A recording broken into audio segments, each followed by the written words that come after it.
Turks, Jake, you're out of spare with you guys. We had technical difficulties again. We're at home. Okay, everything's gonna be fine. We had a long Thanksgiving weekend. We are re-energized. Are we re-energized, Casper?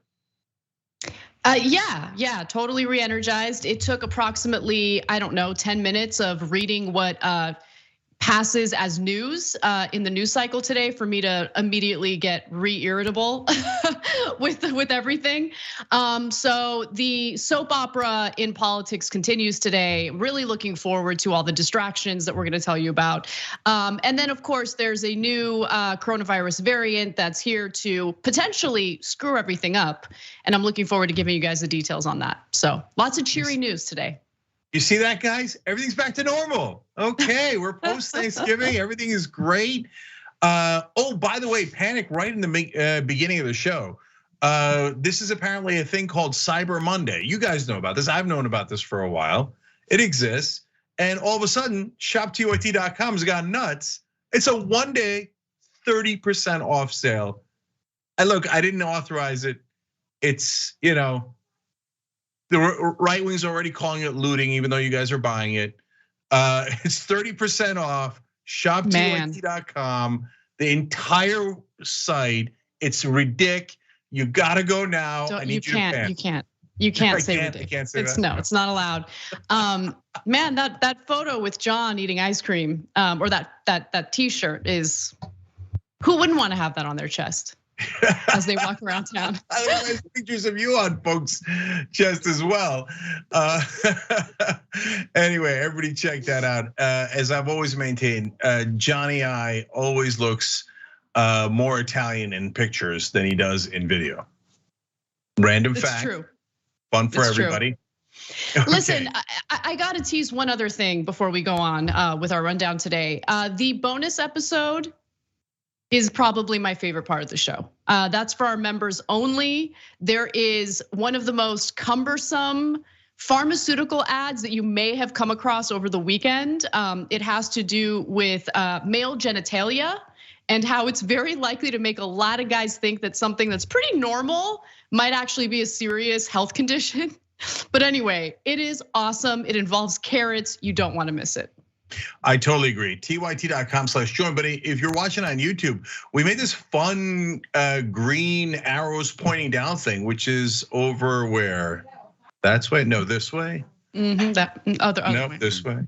Okay, all right. Nailed it. All right, you get it. It's below the video on YouTube. Join, we'll have fun. Okay, there's bent carrots involved.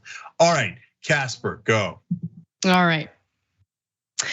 The United States has implemented a travel ban from South Africa and other neighboring countries to slow the spread of a new coronavirus variant, which you may have heard of. It's known as Omicron. And at the same time, pharmaceutical companies that have created coronavirus vaccines are scrambling to test the efficacy of the vaccines against this new variant. In fact, NIH Director Dr. Francis Collins went on Fox to discuss more details about the potential severity of this variant. But let me just be clear right off the bat and state that if you're panicking already, stop panicking. There's still a lot that we need to learn about this variant. Without further ado, here is the director of the NIH. Remember the picture of this virus, that it has these spikes on its surface, which are made up of protein. That's the part of the virus that has to find a receptor on your cell to get inside. So there's sort of a lock and a key there. And this one is apparently able to still do that. It's infecting people. But the shape of that protein is different because of these 30+ mutations, so that it looks a little different. So if you've raised antibodies against that from previously being infected or from being vaccinated, the question is, will those antibodies still stick to this version of the spike protein, or will it evade that protection? We need to find that out. To be honest, though, that's going to take 2 or 3 weeks in both laboratory and field studies to figure out the answer. And that's what all of us as scientists want to know. So if you choose to panic today, you will continue panicking for about 2 to 3 weeks before you know for certain whether or not the vaccines can withstand this new variant. And so I frame it that way because I just feel like there's already a lot of worry, people freaking out about it. And I just think that this story is too premature, right? Like it's too early to panic. We still need to see what the results of these studies will be, whether or not the vaccine is able to withstand it. The messages that we're getting from health experts right now is that people should go through with their booster shots. If you haven't been fully vaccinated yet, you should get fully vaccinated because that still has proven to be the most effective way in preventing hospitalization and death from coronavirus. Also, I just want to note that there has been a travel ban from 8 different African countries, as I mentioned earlier, South Africa and its neighboring countries. And the reason for that is because this variant was first discovered in South Africa and it's already spread. I mean, it's very likely that it's already here in the United States, although we haven't had any reports of the first case yet. They've already found cases in Canada, which again indicates that it's very likely that we already have that variant here in the United States. The travel ban is meant to slow, not stop necessarily, but slow the spread of this variant. And there's a lot of debate about that. Cenk, why don't I bring you in? What do you think about everything that's been going on with this new variant? Okay, my first reaction was, oh, for God's sake, not again. And so this was gonna delay my mask burning party that I was gonna do. Okay, I'm not actually going to do one, but I kind of want to, let's be honest about it. I hate the masks. I've been wearing them this whole time because I'm a good person, but it really irritates my face. And my face is irritated enough as it is. All right, but there is a time to panic. I've told you that many times on the show, but it is rare. And this is not one of those times. So everybody's going nuts when we don't know a damn thing about it. We think it might be more contagious than the regular kind, or maybe even Delta variant, which was very contagious. But we have no idea about how deadly it is or whether the vaccines are gonna work or not. If the vaccines work, then it's close to a no big deal. If the vaccines don't work on it, then damn it, then we'll come back and tell you about it. But for now, there's not any evidence that the vaccines don't work on it. So hold. And people want immediate answers. Of course, I get why we're all worried about it. At the same time, science doesn't work like that. You can't be like, Mr. Scientist, without any information, tell me what's in it. No, he's got to get the information first. That's how science works. Right. So let me give you some more data on this, what we do know so far. What we do know is that the various African countries that the Biden administration has implemented a travel ban on happen to be countries that have incredibly low vaccination rates. And that's not because the population there is vaccine hesitant. It's because we have this ongoing global problem in getting the vaccine to poorer countries, developing countries, and it's going to continue being an issue if we keep treating this as though it's just something that the United States is dealing with. No, this is a global pandemic. We need to get as many people vaccinated worldwide as possible. And so South Africa's vaccination rate is so low that the highest vaccination rate of the 8 countries is at like 27%. Here in the United States, even with all the vaccine hesitancy that we've been dealing with, about 60% of the population is fully vaccinated, and shockingly, about 19% have already received their booster. So if you haven't received your booster yet, please do so. The FDA has opened this up to everyone over the age of 18. Also, Biden deflected criticism from the leaders of some African countries who have accused Western nations of hoarding COVID-19 vaccines. And here's what Biden said in response to that criticism. Quote, the United States has already donated more vaccines to other countries than every other country combined. It is time for other countries to match America's speed and generosity. But while it may be true that the United States has donated vaccines around the world, fact of the matter is the vaccine patents continue to be an issue.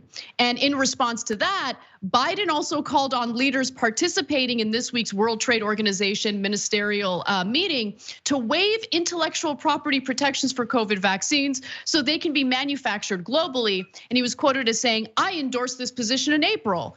This news today reiterates the importance of moving on this quickly. But listen, stating that you endorse lifting the vaccine patents is very different from actually putting the work in to ensure that those patents are lifted. There was some disagreement among officials in Germany. Angela Merkel, for instance, seemed to be resistant to the idea of lifting the patents. There should be some pressure applied to any world leader who's standing in the way of making this happen. Because again, this is a global pandemic. This is not about any individual country. It's about us coming together internationally to ensure that as many people we can get vaccinated, we make it happen. Because if we don't, this is just another variant, and we're going to expect more in the future as the virus mutates among unvaccinated individuals. And I got a revolutionary idea for how to make Biden and Democrats in general apply pressure to anyone, because obviously they should be applying pressure to Merkel in that case, but Biden never applies pressure to anyone. But then I thought, wait a minute, what if we call them progressives? Then maybe Biden will be like, wait, I could pressure these guys. Okay, all right. Get him to actually pressure the rest of the world, the drug companies. But the reality is, yes, the European countries have been worse. Some of the European countries have been worse than us in lifting these patents. And they've been even more greedy in helping the drug companies. But we haven't been much better, and it's not lifted. And Biden said, yeah, sure, I'd like to do that. Okay, I got the progressives off my back, and then he didn't do anything about it until now. And now that he's getting pressure because, oh, look, another variant broke out because we're not sharing the vaccine with the rest of the world. Then all of a sudden he's like, oh yeah, it was Merkel, and I said it back in April. Get out of here. Yeah, exactly. But look, Cenk, I don't want this to be all doom and gloom. I do want to look at some numbers regarding where we are with coronavirus cases, but also where we are with coronavirus deaths. Because fact of the matter is the vaccine has proven to be very effective. And if you compare the numbers in the United States to where we were in February, for instance, I mean, we've made some significant progress, right? So let's take a look at this graph put together by the New York Times using their data tracking COVID cases. So if you see November 28th, that's yesterday, new cases, that's a lot, 23,950, but what we really want to take a look at is the number of people who are dying from the virus, right? So if you look at February 13th of 2021, this year, we had the 7-day average was 3,146 deaths, okay? So every day, more than 3,000 Americans were dying from coronavirus. Fast forward to today, let's go to the next graph. And you can see the numbers have gone down significantly, right? So we had 107 deaths on November 28th, that's yesterday. The 7-day average was 792, which is still high. We wanna get the number to 0, of course, but I think that the lower numbers relative to what we were experiencing earlier in the year is a testament to just how effective these vaccines really are in protecting Americans from getting incredibly sick and getting hospitalized or dying from COVID. Yeah, so I want to give you a tiny bit more context to that too. So on as late as Friday, I saw that the daily average over the last 7 days was about 1,000 a day. So 1,000 deaths a day in the country is still awful, and it's 3 days makes 1/9/11 every 3 days, right? And that's at its near its lowest point now. But understand, you see the second bump that we showed you guys there in that graph. That's the Delta variant when that hit. But that hit about a third of the country in terms of, especially in regards to deaths, because the rest of us were vaccinated. Now, if there was no vaccine, that Delta variant probably would have been 2 to 3 times the size of the largest upswing that you saw in that graph. And then it would have killed, instead of killing a couple of thousand people a day, it probably would have killed 6,000 to 9,000 people a day. So and hence, I'm gonna bring it back to Omicron. We're now worried in America, oh my God, what about this new thing? We don't know enough about it, and then panic sets in. Well, think about the rest of the world, guys. The real news story out of this is because we're not sharing the vaccine, and only because of drug industry profit concerns, has the drug industry made enough of billions of dollars in profits. So many people across the world are actually dying. That actually is a cause for panic because they still don't have the vaccine. And unlike our knuckleheads here in the right wing, the rest of the world actually does want the vaccine and they're not getting it. And not only is it hurting them and killing them at record pace still today throughout the world, but on top of that, it's producing these variants, which are then potentially dangerous to all of us. Right, we need all hands on deck, and that means not only looking out for our fellow Americans, but people around the world to ensure we get as many people inoculated as possible. Now, with that said, I hope people saw that conversation as an informative one. If you're looking for a non-informative conversation, just turn to right-wing media outlets who are already spreading insane conspiracy theories about Omicron. So let's get into it. The former White House doctor who raved about Donald Trump's supposed good health is now spreading conspiracy theories about the new coronavirus variant known as Omicron. Now, this is Ronnie Jackson, who is no longer a White House doctor. In fact, he is a member of Congress out of Texas. And he said this: "Here comes the MEV, the midterm election variant. They need a reason to push unsolicited nationwide mail-in ballots. Democrats will do anything to cheat during an election, but we're not going to let them." So what Ronnie Jackson is claiming there is that the new coronavirus variant, the one that the World Health Organization is concerned about, is just a made-up thing meant to help Democrats maintain their position of power. Because Cenk, if anyone knows anything about the Democratic Party, it would be us. And we have certainly witnessed firsthand just how calculating and savvy and strategic the Democratic Party really is. I mean, so strategic that they would actually find a way to convince members of the World Health Organization and government officials in other countries to play along with this ruse, with this lie about the new coronavirus variant. Well, there's two hilarious and absurd parts of that really shows you how out of their minds the Republican Party has become. And again, if you think mainstream media is tough on the Trump supporters, et cetera, no, they're not nearly tough enough when it comes to the politicians and the leaders in the right wing. So number one, have you met anyone in the Democratic Party? They're serial bunglers. The idea that Joe Biden, who can't figure out how to get Joe Manchin to agree to the simplest things, who can't pass voting rights, even though it's not only going to endanger democracy in America, but his own party. I mean, it's the easiest thing in the world. They can't figure out how to pass things that have an 88% approval rating. You think they're doing global conspiracies and launching COVID variants? Man, your estimation of the Democratic Party is so much larger than ours. The Democratic Party is filled with nincompoops and bunglers who couldn't do any of this, who couldn't do 1% of this. But Anna, there's a second part that it reveals here. Look, guys, think about it. Doctors and scientists in South Africa discovered this. And it's also in Mozambique, Zimbabwe, Botswana, et cetera, right? Now it's in the Portugal soccer players national team. A game had to be shut down. You think they're all lying or they're all on Joe Biden's team? Like a doctor in South Africa and a Portuguese soccer player are you kidding me, Cenk? The Portuguese soccer team is all about Biden. I mean, they worship him. They do a little prayer to Biden right before every match. What are you talking about? Yeah, that ole ole, that's also been misinterpreted. That's Joe. Yeah.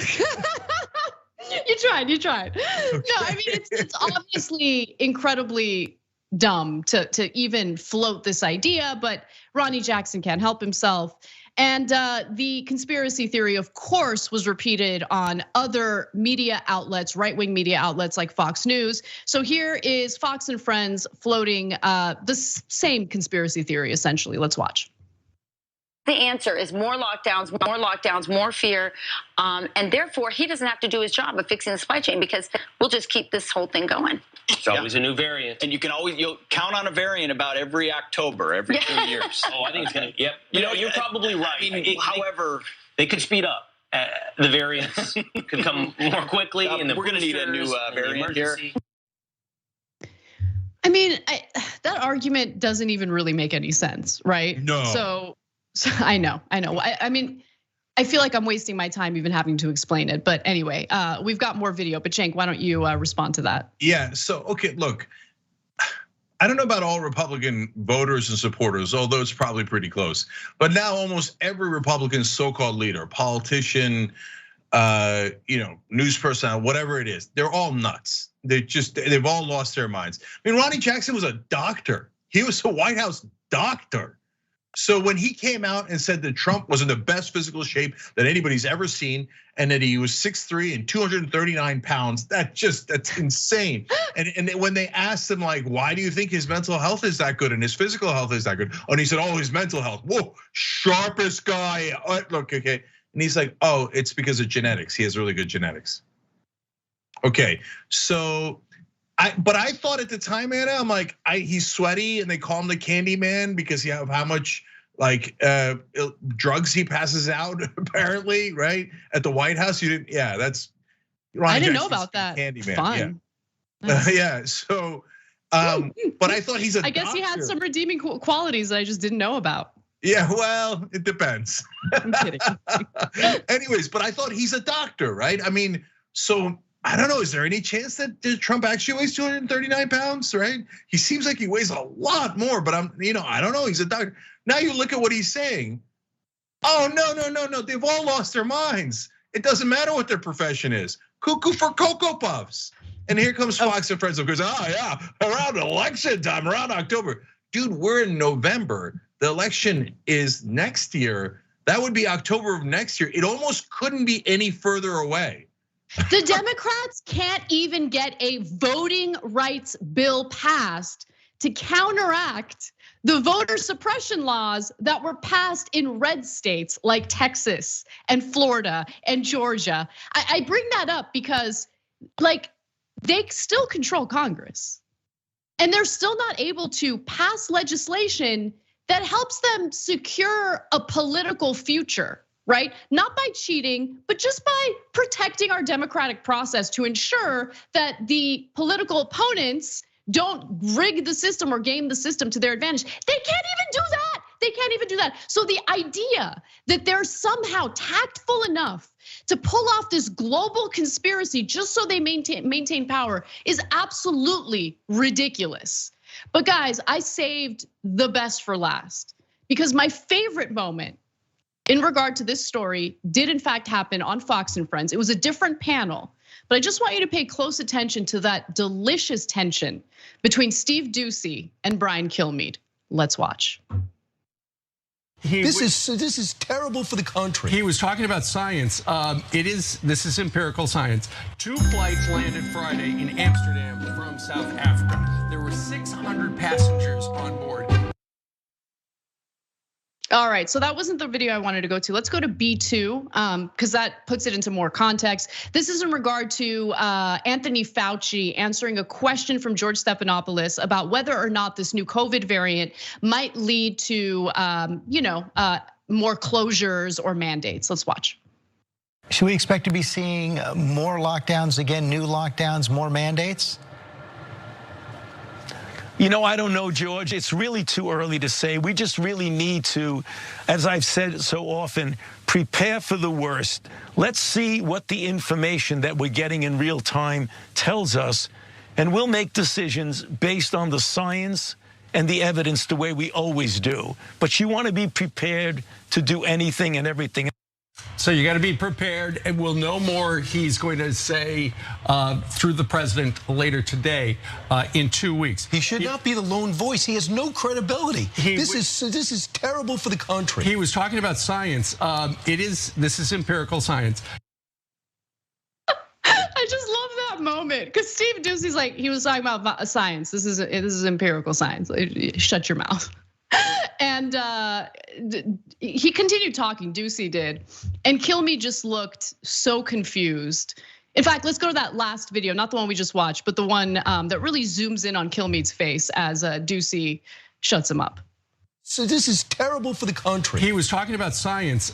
This is empirical science. 2 flights landed Friday in Amsterdam from South Africa. There were 600 passengers.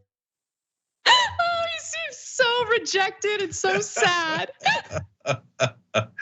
Okay, so that's interesting there. You almost never see Bert and Ernie fighting, and so in that case, Ducey is, I think, getting frustrated with the rest of Fox there, and that's an interesting development because he's like, yeah, it's empirical science. Don't give me this nonsense about Fauci and I wonder what he did with Bill Gates and and they rigged it together with the scientists out of South Africa. Yeah, that's the ticket. That's what happened. He's like, no, dude, it's science. Just shut up already about Fauci. And yeah, look, I don't know what's going on with their relationship or what Ducey is really thinking. You can only guess based on the way they handled that interaction there. But listen, take a step back. Who isn't tired of COVID? Who doesn't want to get past it? Everyone in the country wants to get past it. I want to travel. I want to enjoy my life. I don't want to have to wear a mask anymore. I don't want to have to worry about boosters every 6 months. We want to get to a place where life seems at least a little normal. And to be honest, the longer this goes on, I think the more of a mental toll it takes on the population. I think that's part of the reason why we're seeing people lose it in public, right? All these videos that come out of people just completely having meltdowns in public. I mean, that has escalated throughout the pandemic. And I think people are just desperate to go back to some form of normalcy. You can't do that if you have a pretty significant portion of our media spewing lies in this effort to increase their ratings. It's just going to make this pandemic drag on and on and on. And that's what's happening right now. So I'm sure Ducey is just like, let's just get them the information that's accurate. This is our audience, by the way. These are people who we rely on for the ratings. How about we try to keep them alive by giving them real information? And I don't know, maybe that's what it's yeah. Look, if you live in our world, the reality-based world, it's hard to understand how much the Fox News of the world affect the rest of the country. So I read this account from a woman who's verified on Twitter and has a decent sized following. I tell you that only because it shows you she's a real person, right? And her brother and her father believed that it was all a hoax. And they both got COVID. Of course they did, because if you don't take precautions, you're almost certainly gonna get it. And then the brother left the hospital and lied to her and convinced the dad earlier to not treat it and just stay at home. They both died. They died because they believed these insane conspiracy theories. And then people have debates about whether I should call them crazy. No, that's not the debate. That's not the debate. There's literally thousands of people dying every week because they think Fox News is telling them the truth, or Newsmax, or OAN, etc. And they believe lunatics like so-called Dr. Ronnie Jackson and other grifters online who are trying to sell them ivermectin or whatever else they're doing. No, it's gonna get you killed if you listen to morons on Fox News and conservative media. They're lying to you for profit, and even Ducey can't take it anymore, and he's just shutting down his co-hosts because he's probably frustrated at how many of their own viewers that they've killed with misinformation. Yeah. All right, well, we got to take a break. When we come back, the Biden administration and Democratic officials are considering the nuclear option by pushing Kamala Harris aside and possibly endorsing Pete Buttigieg to run for president in the near future. We'll be right back.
right, back during the social break here. Here's new YouTube members: Todd Watson, Will Kronberg, Max Sims, Nicholas Hostifer. I like that name. It almost sounds like I'm doing a play off of Haas's name, but Hostifer, it's a fun name. Okay, are you guys American heroes for joining TYT? Yeah, hello. All right, we go to YouTube Super Chat. Nov1775 Jim writes in, is Shop TYT making room for a Who's Your Daddy Dragon t-shirt? Well, that's a good question. I don't know. We're gonna have to ask the thugs at shoptyt.com. But the aforementioned thugs have done you a great service by doing 30% off site-wide today. So Omicron's not yet a reason to panic, but this sale is shoptyt.com.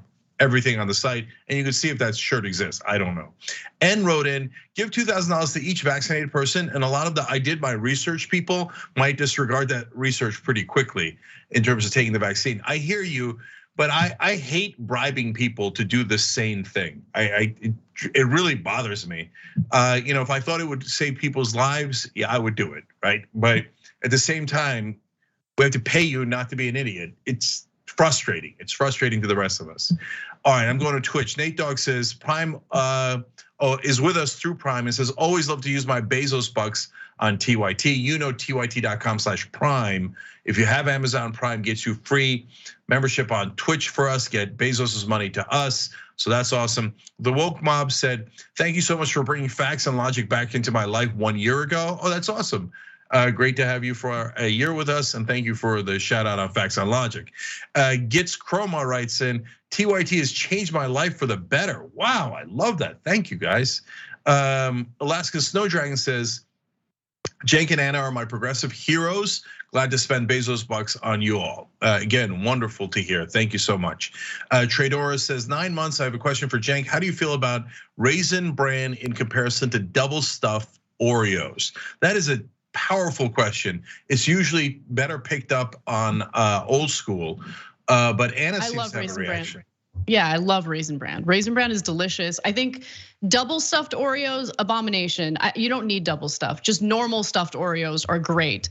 But if it was a competition between normal stuffed Oreos and Raisin Bran, I would go with normal stuffed Oreos. Those are strong opinions. Yeah, said and by they're a right. Strong woman. They're facts. Yeah, they're not even empirical evidence.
All right, back on TYT, Cenk and Anna with you guys. I was answering something during a social break about double stuffed Oreos. I agree with Anna, a little too much stuffing on the double stuffed. On Raisin Bran, you got to do the ones with the raisins covered in nuts. No. Yes. No, disagree. We will debate. We'll get into the octagon over this, and I'll end you. No, I'm kidding. I'm kidding. That's a reference to something. Okay. Anyways, I am going to read one last comment from our members, tyt.com/join to be part of the show. Mr. Aragon wrote in about kill meat. He wasn't shocked. He was just trying to remember what empirical meant. Our member's not only smart but really funny. Yeah. I mean, I feel like Kilmeade and Carlson are head to head when it comes to who can make the dumbest look on their face during live TV. Yeah, but I think you're onto it that Carlson's doing it on purpose, whereas Kilmeade is just a born natural. 100%, yeah. All right, well, let's leave conservatives alone for a minute to talk about some internal chatter in the Democratic Party regarding the possible use of what's being referred to as the nuclear option. I love this story, lots of drama, very, very good. So, the internal chatter among the kingmakers in the Democratic Party is that Pete Buttigieg should run for president, possibly in 2024 instead of the so-called unelectable vice president, Kamala Harris.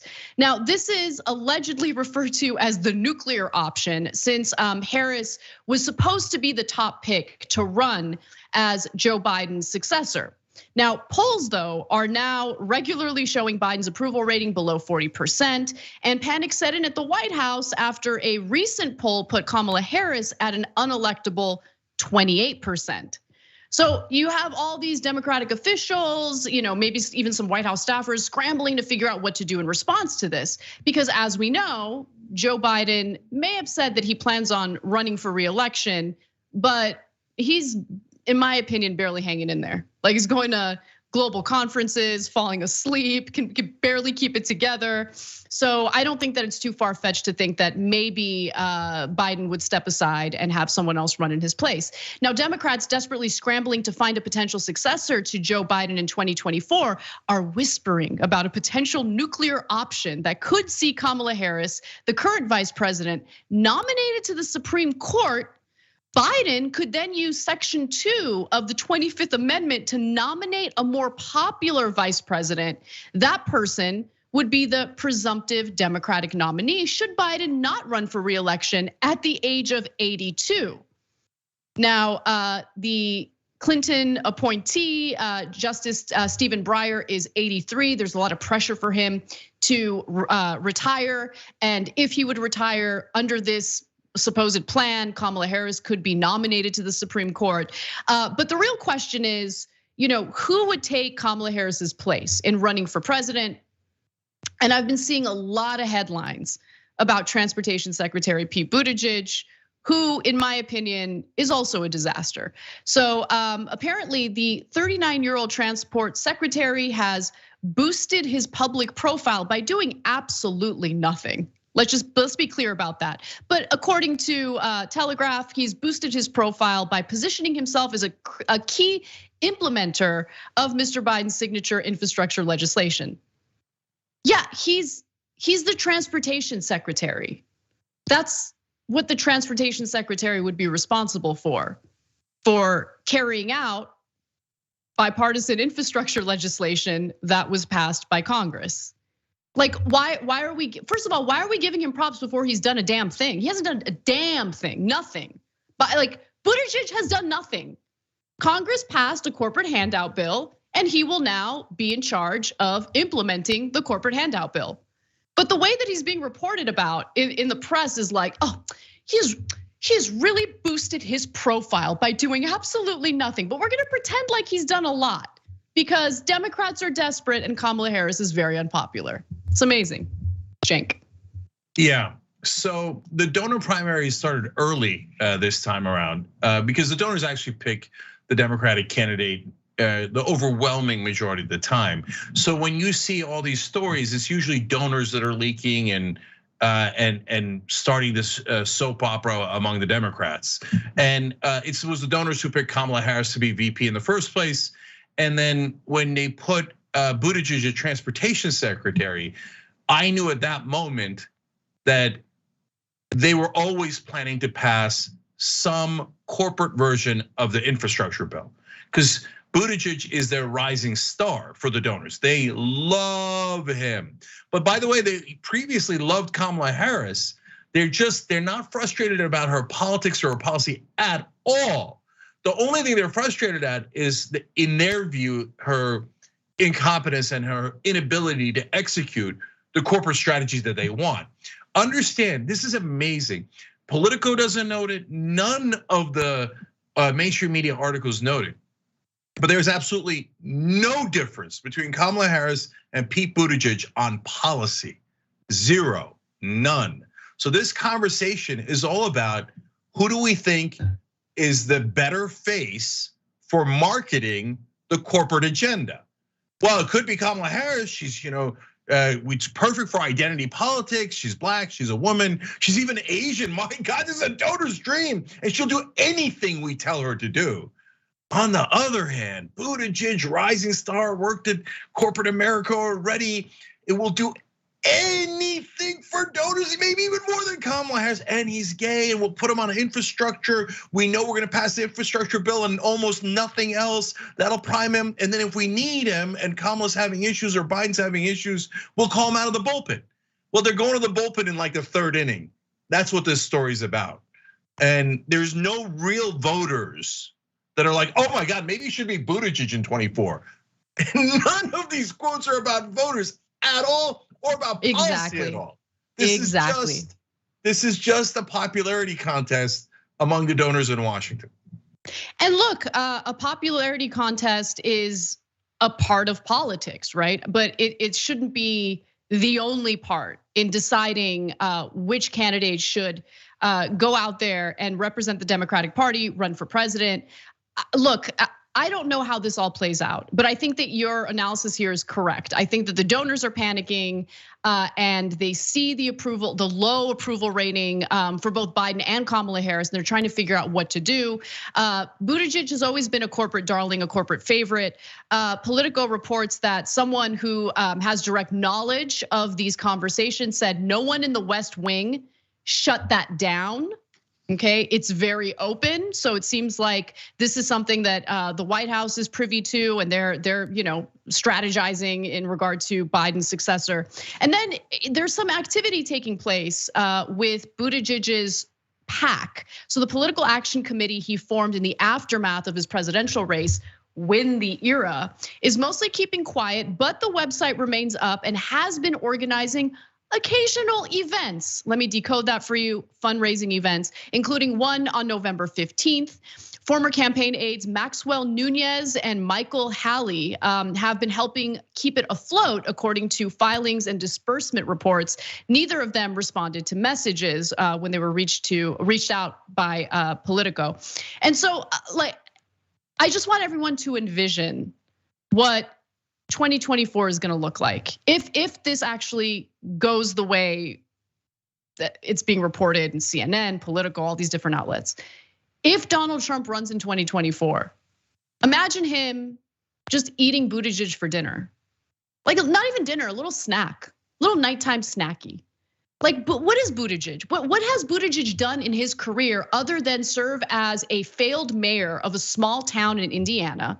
Then he gets appointed to transportation secretary. He hasn't done a damn thing yet, but he's gonna implement the policy that was just passed by Congress. Okay, but that's like literally his job. What other experience does he have?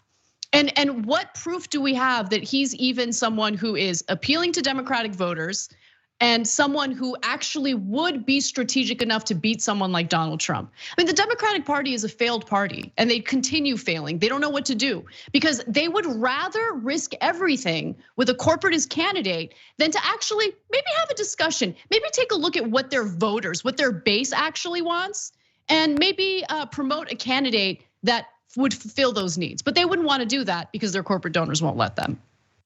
Yeah, so there might be a silver lining in here, Anna, because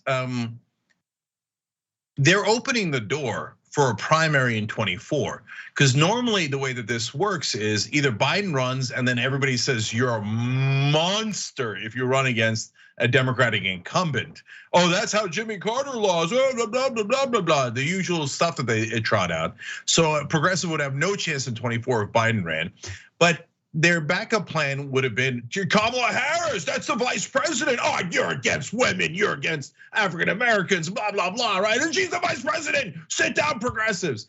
And that would totally work. The media would just yell at all of us and they would trick good, honest Democratic voters into thinking that we're ruining their chances of beating Republicans, right? But if there's an open primary, and Buttigieg is running against Kamala Harris and Biden isn't running, of course everybody else can enter. Don't get me wrong, MSNBC, #1 cheerleader, quickly followed by CNN, would all tell you, no. The corporate Democrats are allowed to run against each other, but progressives are not, and that would be against unity, etc. But that won't work. That's too dumb to pull off, because most average people would say, wait, why aren't other people allowed to run? That doesn't make any sense at all, right? That's a lie too big for even mainstream media to pull off. But guys, look at all of this. Look at the media and their marketing. In none of the coverage did they explain that Buttigieg was put into transportation because they were a corporate infrastructure bill was preordained. In none of the reporting did they clarify how much the donors love Buttigieg. And in fact, they asked Buttigieg, and Buttigieg says, oh, no. I support the Biden-Harris ticket, and I'm a loyal teammate, and I'm not talking about it. And Politico actually writes, now, even though Buttigieg is not pushing this idea, others are still trying to get him into the race. No, you don't really believe that, right? I mean, you can't call yourself a reporter and actually believe that. Why'd you write that junk on there? So you think Buttigieg isn't ecstatic about this? On which planet? Are you insane that a politician like Buttigieg is not excited that he's being talked about as the replacement for the next president? And he doesn't want it. He said so to me as a reporter. Oh, come on, man. You guys are all a joke. All right, we got to take a break. But when we come back, I'll explain that following the Trump presidency, the only person who's tired of winning is me, because I was right about Tulsi Gabbard. We'll be right back.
Back on TYT social break. Doodle Dragon Imran writes in our member section that John drawing is lit. Refer to the John drawing on the shirt that we showed you for shoptyt.com. Do we have that? Can we put that up so people can see how lit that is? It's 30% off today only. Panic right now, okay?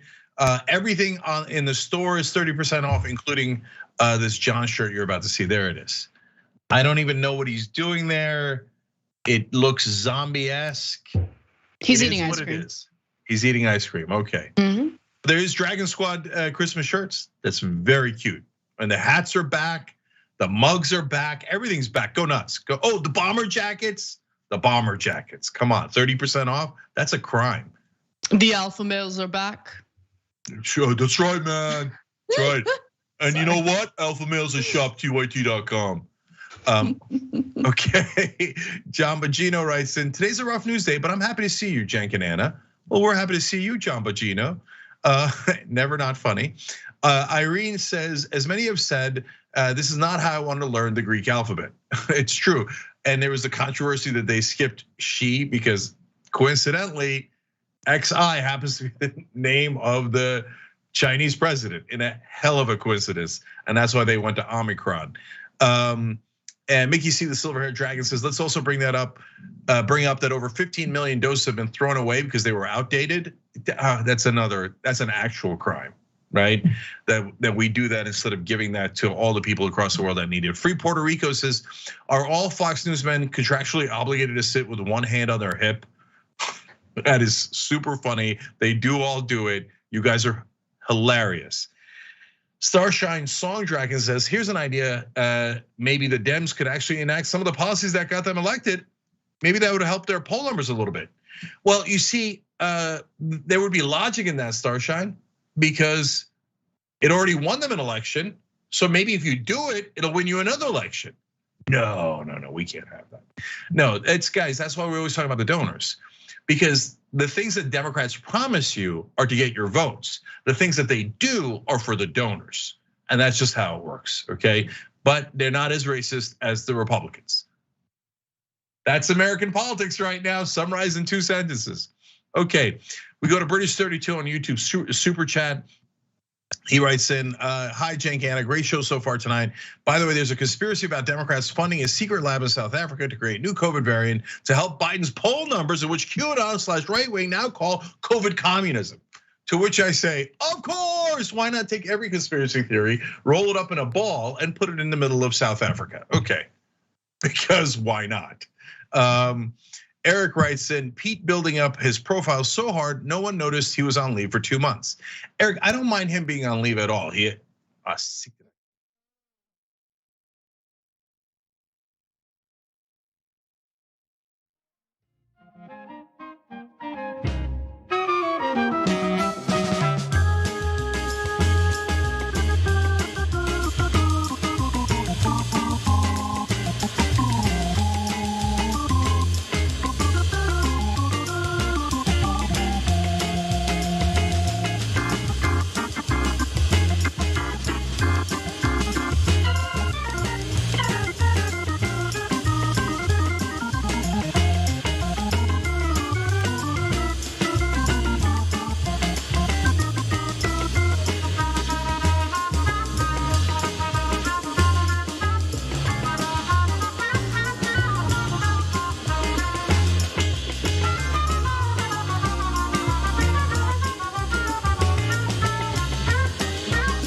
Back on TYT, Cenk Anna with you guys.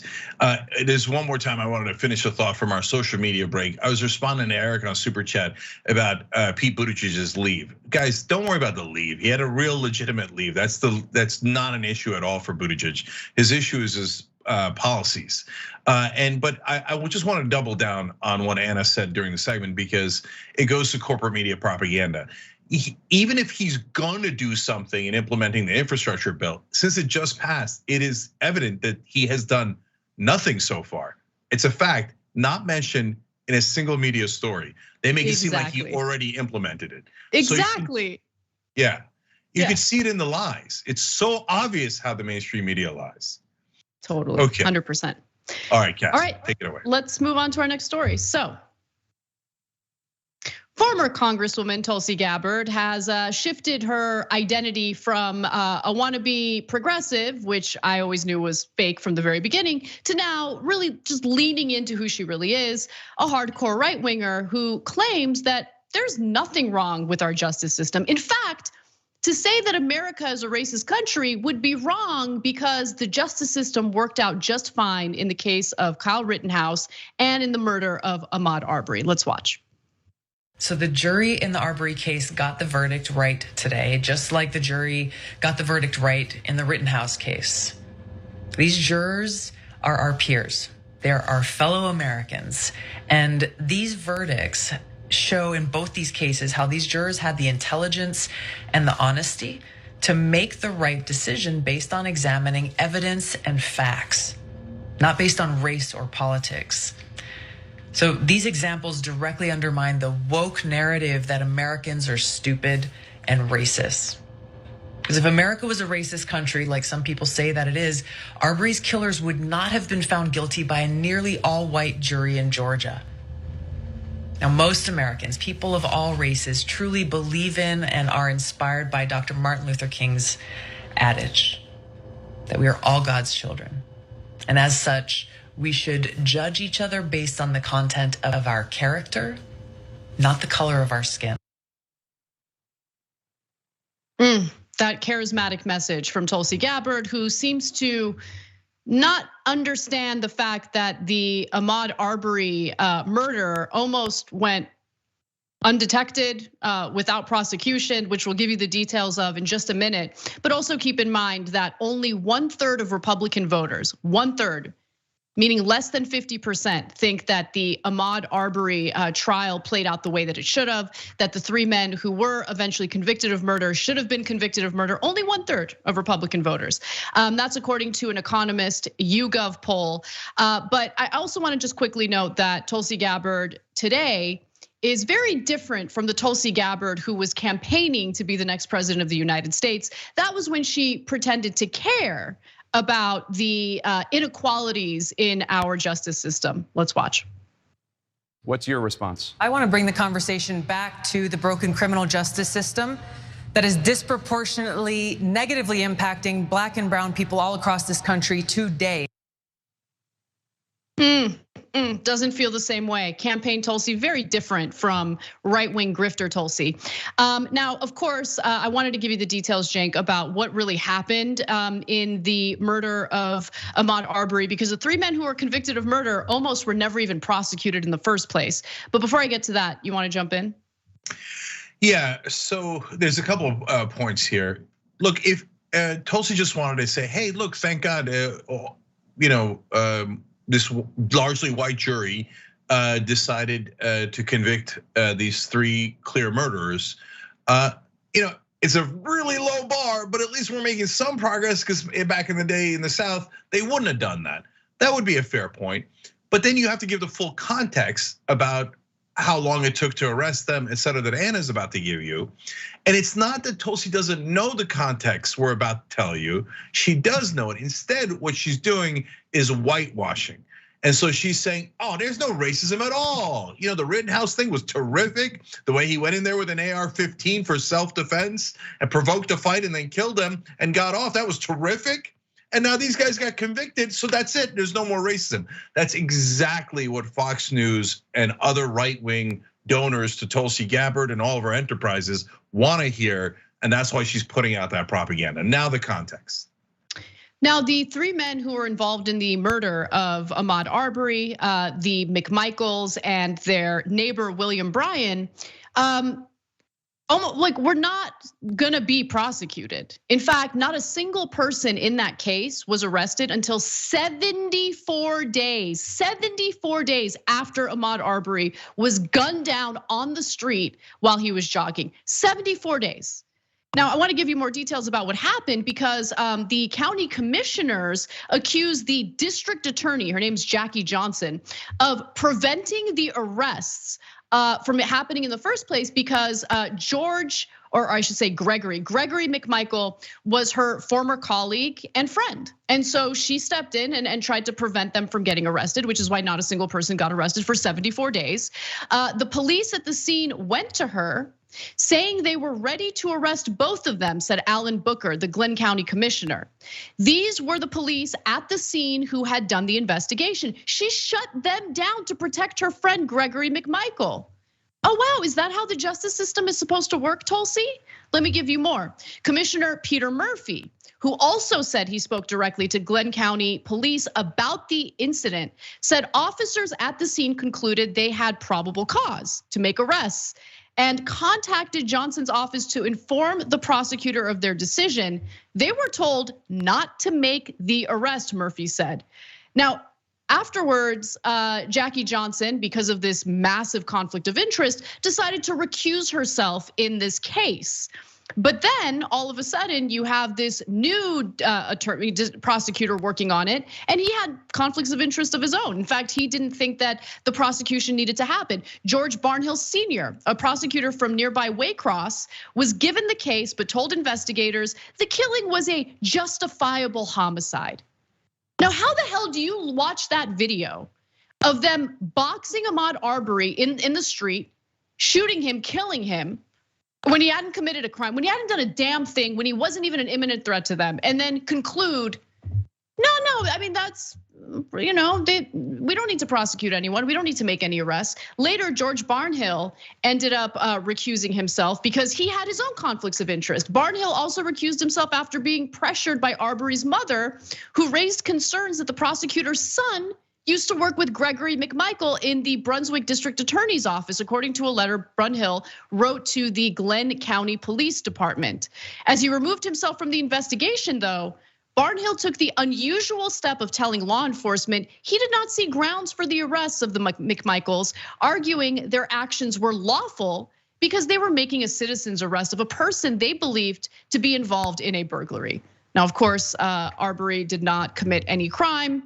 And Travis McMichael, the individual who actually shot the gun and killed Ahmaud Arbery, testified under oath on the stand that Ahmaud Arbery did not threaten him, did not reach for his weapon, and did not pose a threat to him. So and of course, Ahmaud Arbery had no weapon. Right. So now, Tulsi, is there still racism in this country, especially in regards to the Ahmaud Arbery case? Now let's just review real quick.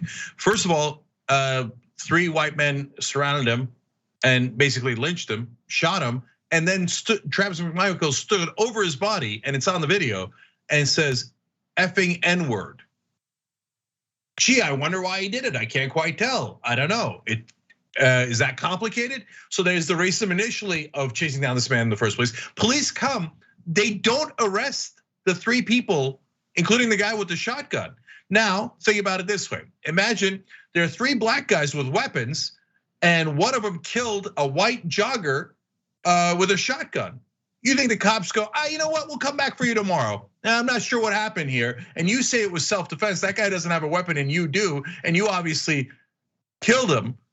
We'll come back, we'll figure it out later. It's inconceivable. They did not arrest him on the spot because they're white and the guy who they killed was black. Super obvious, but give the cops credit. Eventually, they did want to arrest them because they're like, this. They obviously did it. It's clearly murder, right? Then other white power brokers in the area, including the DA, say, no way, we do not arrest that white man, even though it's obvious murder and we all know it and it's on tape. They all saw the tape and they said, do not arrest them. Gee, I wonder if there's still racism in America. I can't tell, Tulsi. I don't know. Did your check clear? How much did you get paid to say there's no racism in America? He finally gets arrested 74 days later, only because the video went viral and it got media attention. They were never going to arrest them. They were never going to even arrest them. And then now afterwards, Fox News / Tulsi Gabbard comes out and goes, you see that? Now because of the conviction with overwhelming evidence, now I declare the country completely non-racist. In this case, you'd have to be nuts to think that. But she's not nuts. She's greedy and she's a grifter. And she never meant a word of what she said about progressive policies. When we come back for the second hour of the show, we'll talk about Lauren Boebert spreading disgusting smears and Islamophobia toward Representative Ilhan Omar. Later in the show, we're also gonna have a little bit of fun, including Anthony Fauci striking back at Senator Ted Cruz, getting a little spicy. Don't miss it, we'll be right back.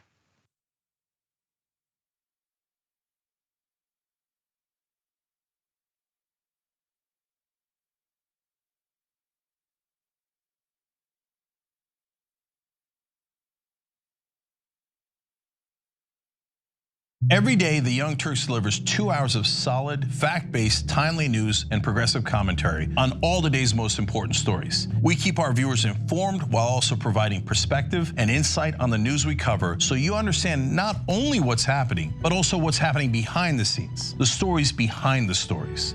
Gee, I wonder why we didn't get $15 minimum wage. Because they're all raising money from the guys who don't want to increase the minimum wage. And we play musical chairs and put these children in one awful detention facility to the next. That's what's happening at the border. The things that got him banned, he's still spreading. So presumably, I think it's reasonable to say that if you allow him back on the website, he's going to do it again. any legal voter that we deem not willing to vote for my side shouldn't vote because it'll replace me that's supposed to vote for my side. That's not how voting works. That's not how democracy works. And while many people following today's political news can get discouraged about the direction of the nation and the world, that's not us. At TYT, we're genuinely optimistic about the future, and with good reason. Today, wide majorities of Americans agree with our progressive stances on issues ranging from healthcare and education to climate, immigration, and wages. The rising generation of young people are also overwhelmingly progressive in their political beliefs and policy objectives, and they're increasingly flexing their muscle as voters and activists to demand change from our elected officials.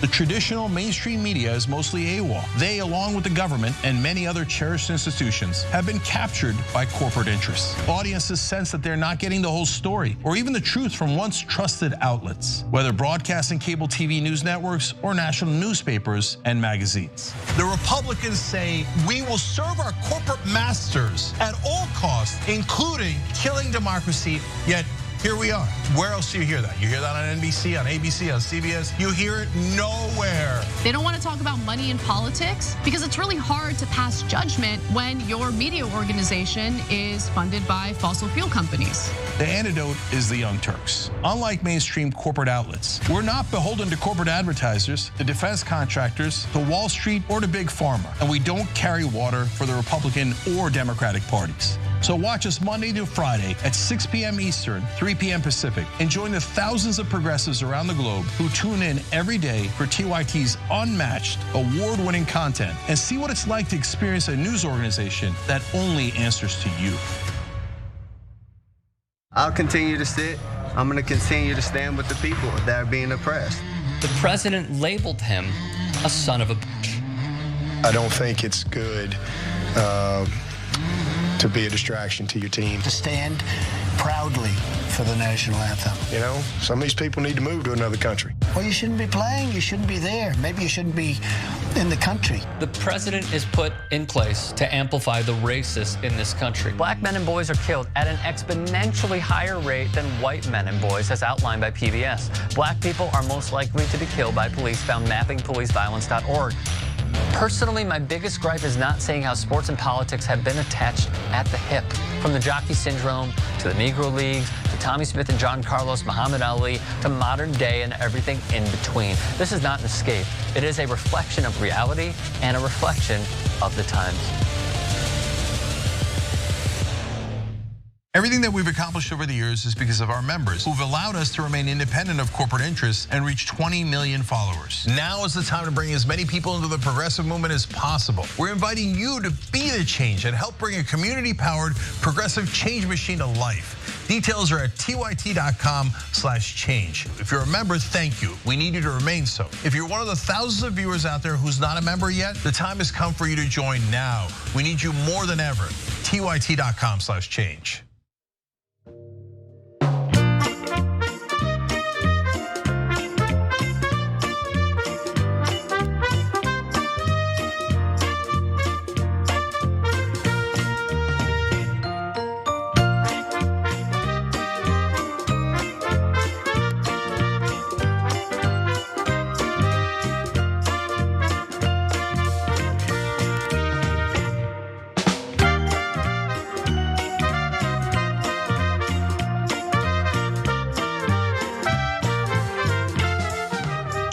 TYT, Cenk and Anna with you guys. A lot more news. Anna, what do you got?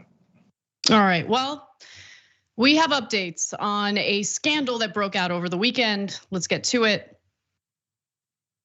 So, are we ready? All right.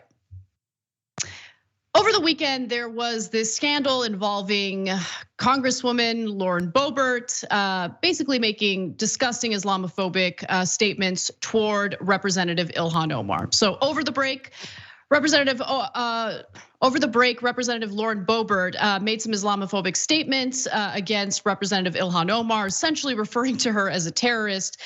When that scandal broke, Boebert issued a half apology, but today the update is she decided to reverse her apology and double down on her awfulness. We'll get to her, half apology in just a second, but before we do, here's the leaked video that started everything.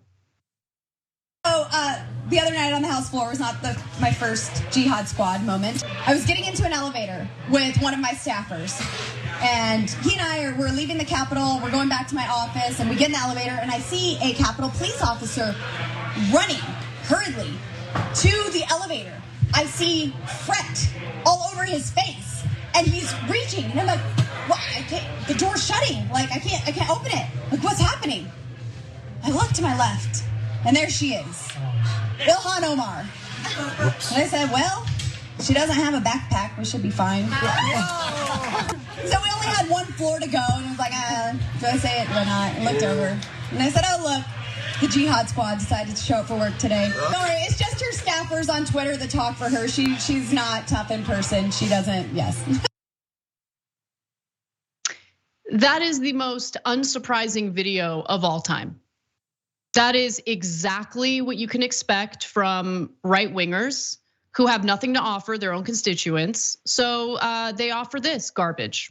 This is what they're gonna do time and time again. They're not gonna apologize for it. They're always gonna double down. This story is boring because it's a recycled version of the same garbage we've been dealing with for years now.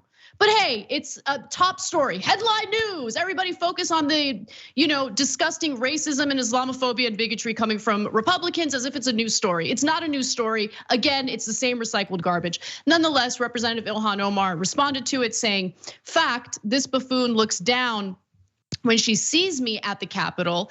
This whole story is made up. Of course it is. Sad she thinks bigotry gets her clout. Of course it does. What else is she gonna offer her voters? Anti-Muslim bigotry isn't funny and shouldn't be normalized. Congress can't be a place where hateful and dangerous Muslim tropes get no condemnation. But it is. It is. That's just the fact of the matter. And calling it out, I know people are gonna get on me for this, and I understand why. Calling it out and demanding apologies emboldens them further. This is who they are. This is what they are. The sooner we start mocking them and treating them the way they deserve to be treated, which is ignored, humiliated, mocked, that's really the only winning strategy. But expecting them to ever apologize for it, not gonna happen. There's way more to this story, but I'm just so sick of this garbage. I'm sick of it. I'm sick of the media covering it as if it's like, oh my goodness, can you imagine? A Republican lawmaker said Islamophobic. Yeah, where have you guys been over the last, I don't know, like several decades at this point? I mean, the Islamophobia is oozing out of the GOP. Are you guys like shocked by this? This is not new. Anyway, go ahead, Jink. No, but Anna, that is the news story. This story, like you're right, the story isn't Lauren Boebert says something anti-Muslim. The story is that the media is shocked by it. Are you serious? Like that, if they just closed the loop and said, no, look, obviously the Republican Party is the party of hate. They're trying to kick, little girls off of high school track teams because of gender identity issues. They're trying to, dictate which bathrooms you can go to because they hate trans people. Before that, they hated gay people. Republican Party sponsored ballot measures in almost every state against gay people. Before that, they hated black people. That's super obvious. They did a Southern strategy. The entire Republican Party did to appeal to racists in the South. They called Latino immigrants criminals and rapists. They've hated Muslims forever. They're obviously the party of hate. That is super duper obvious to any rational person. If everybody admitted that, and then the Republicans were like, oh yeah, we do that, we're the hate party. So Muslims have almost no power in America, so we hate them, and we encourage hatred towards them, then okay, great, then it's not a news story and we move on with our lives, right? But people won't admit the obvious. That's why we rip our hair out here.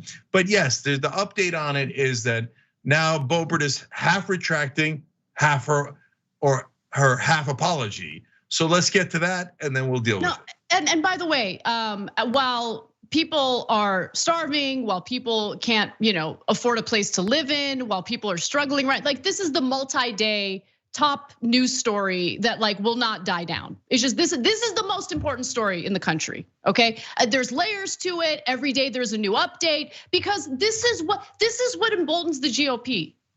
And the media plays along with it, and this is all we talk about for several days in a row. It drives me freaking insane. So first, Boebert, in response to the backlash, issued kind of an apology on Twitter saying, I apologize to anyone in the Muslim community I have offended with my comment about Representative Omar. I have reached out to her office to speak with her directly. There are plenty of policy differences to focus on, except she never focuses on policy differences because there's no substance to her, along with all the other Republican lawmakers. And to be quite honest with you, corporate Democrats as well. They love leaning into this kind of stuff because it avoids actually talking about the policies that they campaigned on, but have failed to pass. But let me continue with this, faux apology. There are plenty of policy differences, Boebert says, to focus on without this unnecessary distraction. So she knows it's a distraction. Everyone knows it's a distraction, but let's keep talking about it because why not? But Anna, I just got to say two quick things about that. One is Boebert started the unnecessary distraction and then seems to be blaming others for it. Yeah. There was nothing until Boebert opened her hateful mouth and started saying hateful things. So, and then secondly, she never apologized to Ilhan Omar there for calling her jihad squad and joking about her backpack blowing up. And she generically apologized to the Muslim community. And I guarantee you it's because some Christian preacher was like, oh, hey, it's about religion. And remember, we're pretending to be in favor of religious tolerance.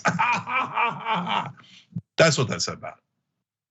All right, and then after that, she decided to put out this bizarre video. So let's watch. Hey everyone, this is Lauren with a quick update on a phone call I had today with squad member Ilhan Omar. I had reached out to her Friday, and 3 days later, I was able to connect with her on the phone because I wanted to let her know directly that I had reflected on my previous remarks.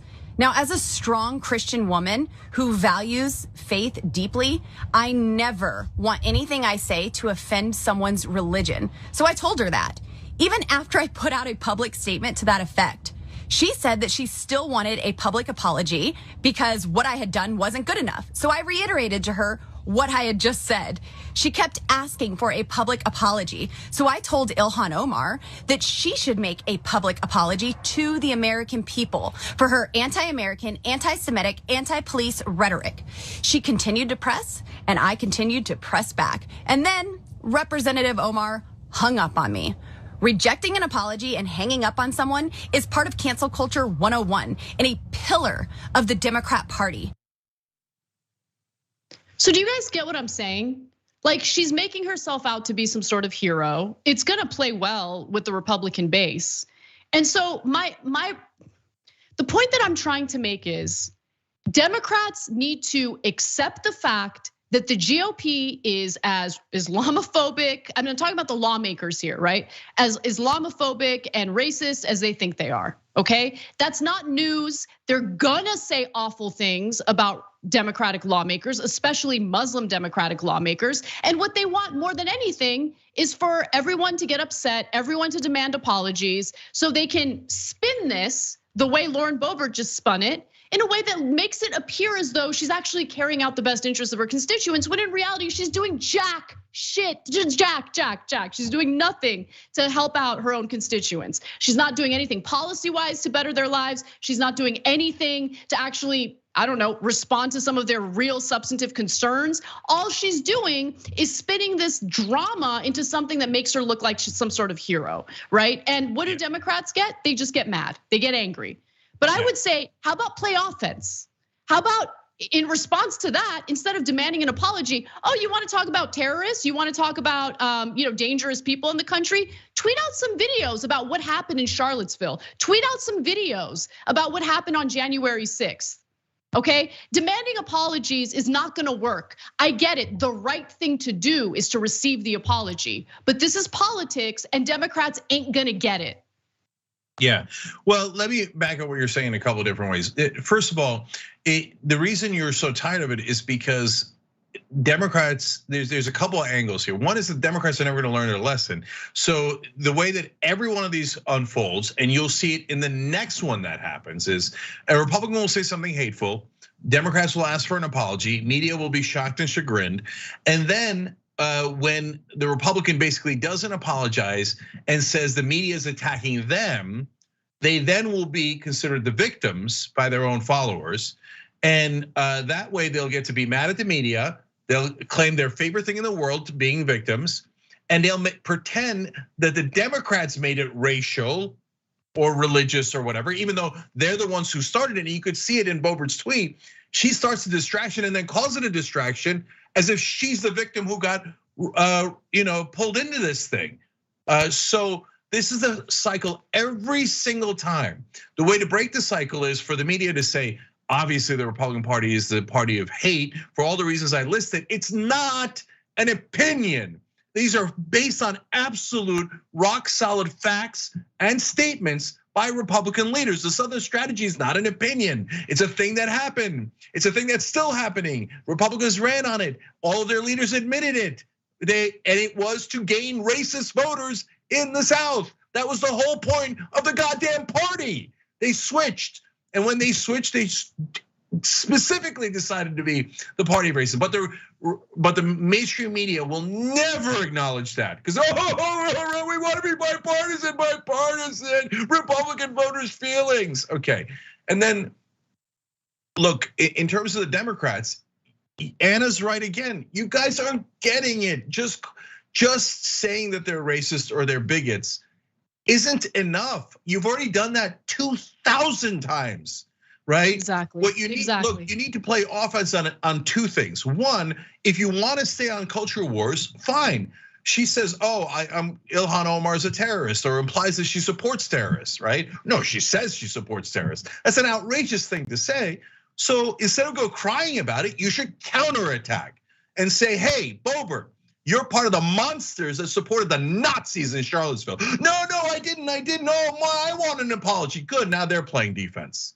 Okay, and say, hey, you know what, Lauren Boebert, do you support the terrorists on January 6th that attacked our Capitol? They attacked the United States Capitol. Lauren Boebert, are you a terrorist sympathizer? That puts them on defense. But Democrats will never do that because the beloved feelings of Republicans. That's what rules this country. The fragile feelings of Republicans. And I'll go way further. You know me, I'll tell you the reality, which is that Republican voters, they almost universally despise Muslims, okay? It's not just their politicians, the voters, Republican voters hate Muslims. So they're not gonna lose a single vote. They're not gonna lose a single vote by saying anti-Muslim things. And they all know that. We're all playing patty cakes here with goddamn Republican voters who love the hatred. That's why they're in the party. They didn't miss it. That's what they came for. So just be honest about it. But finally, the actual thing to do is to pivot all the way to economic issues where we have a giant advantage in what Anna talks about all the time. Boebert, are you for higher wages or are you against raising the minimum wage? Are you for everybody getting health care or you don't mind people dying because your insurance donors didn't make enough money? But the Democrats would never do that because they're also corrupt. Yeah, and look, I think that representatives like Ilhan Omar are a little different from corporate Democrats, and she actually has a leg to stand on in regard to economic issues and economic policies that she's championed and tend to be popular across the board, even with Republican voters. My point is not that, what Lauren Boebert says wasn't wrong. What she said was wrong. My point is you need to respond to it strategically instead of just demanding an apology because that makes you look like the weak one. And it plays exactly into what they want again and again.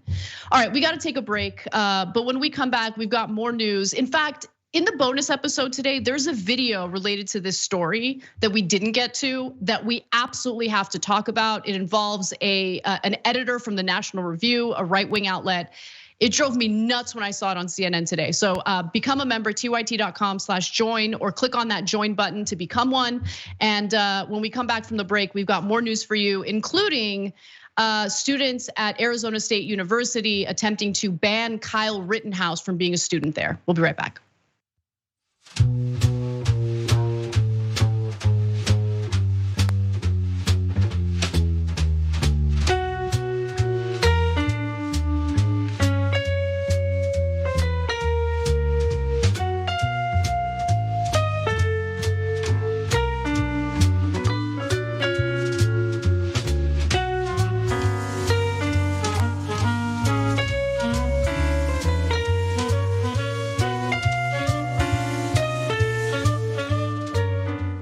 during the social break here. First, a plug to one of our awesome sponsors, Aspiration.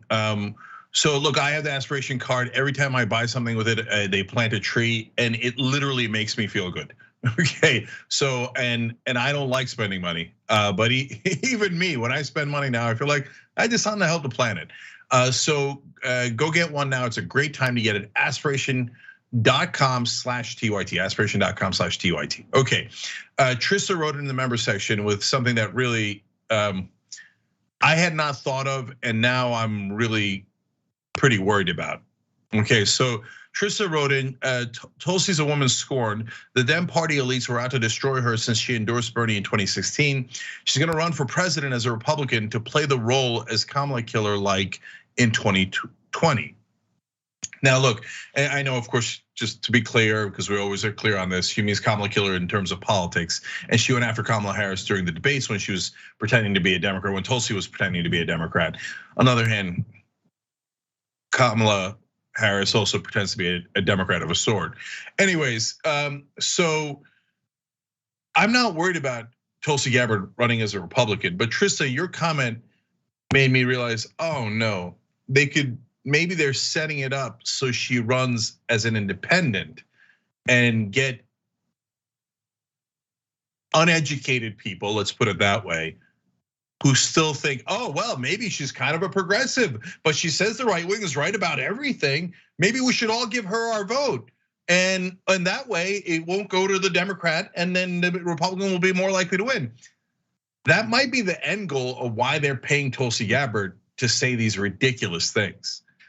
And so that's a great little thing that she's setting up to destroy the country. Is there anyone still that monumentally stupid as to think she's on the left at all, even 1%? You'd have to be the dumbest man alive to believe that. Okay, all right, I am Sock writes in, whenever I have to pay a toll on a road I've never had to take before, or I've never had to pay before, I'll think of Buttigiig. There you go. Mad Magos writes in, did anyone else notice how Tulsi placed a special emphasis on the word woke in that clip? Yes, I did. I'm not sure she's even sincere right-winger. She seems to just adopt the keywords used by whichever political faction she happens to be pandering to at that moment. See, that's a fair argument. She's certainly not on the left, but she might have no political opinions at all. That is very likely. She's just like, who's paying me? Where's my grift? Who am I scamming? Okay, yeah, sure. Woke mob, pay me, pay me. Every time somebody says woke on the right, Tulsi Gabbard and Glenn Greenwald and the rest of them cash a check. Anyway, Dragon with the Girl Tattoo says, Boebert said that, but according to Tulsi, there's no racism in America. So problem solved apparently. New member on Twitter, I'm sorry, on YouTube. Laurel Ann P, thank you, Laurel Ann. Great to have you with us. You guys make this show possible. R Stone writes in on Super Chat. Remember in 2016 when AOC talked about the need for younger Democratic leadership? Clearly they still haven't learned, maybe a clean sweep.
All right, back on TYT, Jane and Anna with you guys. A lot more news. Anna. All right. Well, there are some updates on Kyle Rittenhouse. Last week, 17-year-old Kyle Rittenhouse was found not guilty of all the charges he was being prosecuted for. This was in regard to the shooting of 3 individuals, 2 of whom died as a result in Kenosha, Wisconsin. Now, Rittenhouse is planning on getting an education. He's apparently taking some classes online with Arizona State University, and that has led to students from the school protesting his involvement with the institution. In fact, they want him to be banned. Members of groups called Students for Socialism, ASU, Students for Justice in Palestine, the Multicultural Solidarity Coalition, and others want the university officials to withdraw Rittenhouse from class and also ban him from the campus. As I mentioned, he is taking some classes online, nursing classes to be exact, not in person. The university, though, explained that Kyle Rittenhouse has not gone through the admissions process with ASU and is not enrolled in the Edson College of Nursing and Health Innovation. Officials said that the class for which Rittenhouse enrolled was for non-degree seeking students who might later seek admission to a degree program. And so that's what the university is saying. The real question here is, if he ends up wanting to take in-person classes at Arizona State University, should the students who are protesting him get their way and get him banned from the campus? They claim that they are afraid for their safety if Rittenhouse goes to the university. They put out a list of demands, including making sure that they withdraw Kyle Rittenhouse from ASU, release a statement against white supremacy and racist murderer Kyle Rittenhouse, reaffirm support for the Multicultural Center on campus as a space safe from white supremacy, redirect funding from ASU PD to support the Multicultural Center and establishment of a care center on campus. And CARE stands for Campus Assault Advocacy Resources and Education Center.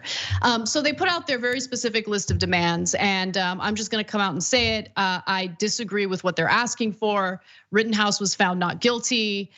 We are supposed to have a system in place that tries people. If they're found not guilty, we don't then turn around and continue punishing them and continue destroying their lives. Same with people who have been convicted of crimes, who have served their time and want to go back into society to be productive members of society. They should be able to do that. So I disagree with the students here. Sorry, you don't get to be the arbiter of who can and can't come to your university based on whether or not you like them.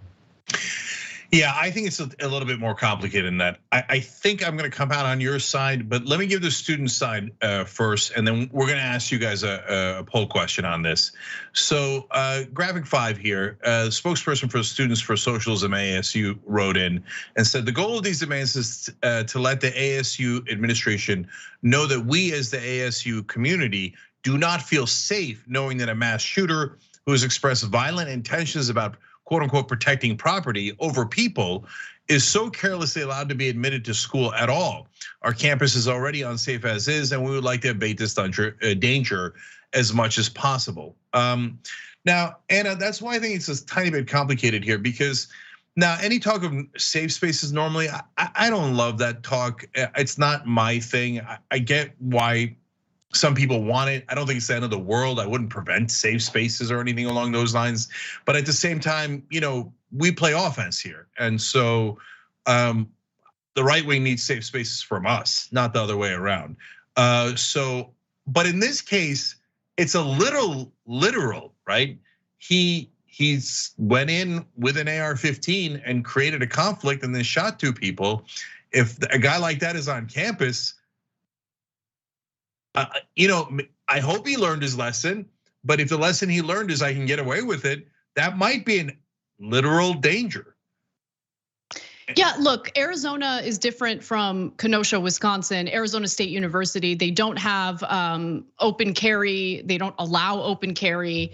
We're not talking about a situation where there's a massive protest in a state that allows open carry. I just think the environment is different.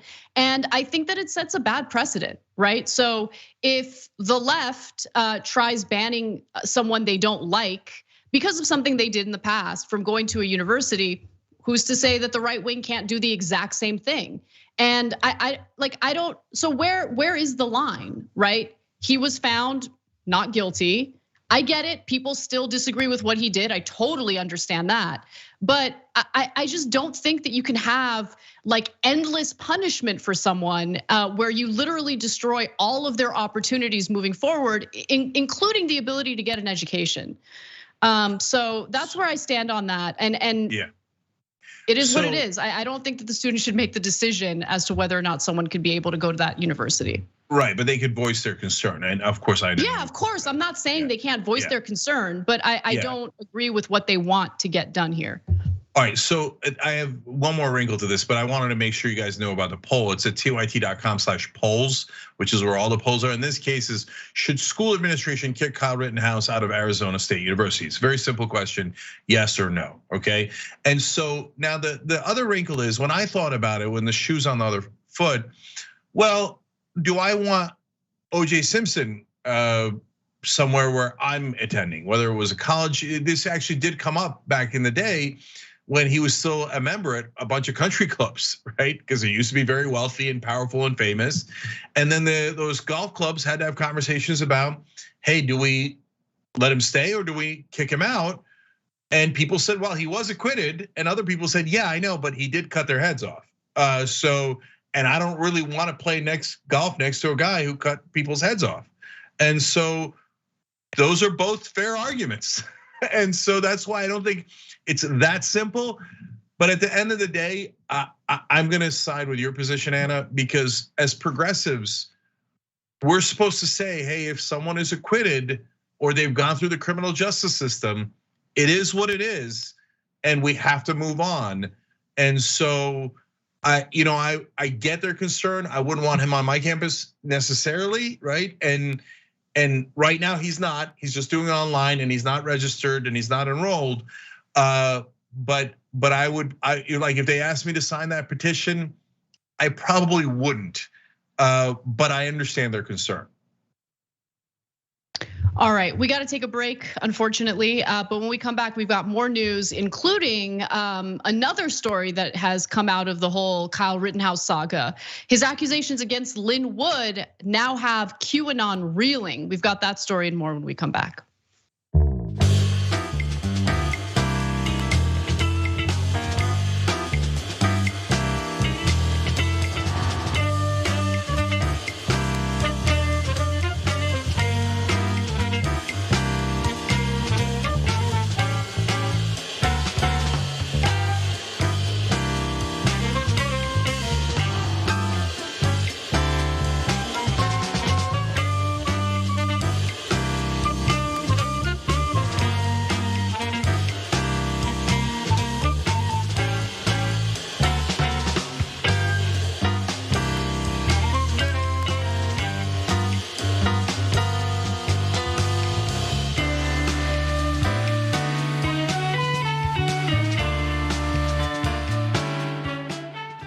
All right, guys, don't forget, today's the day to panic.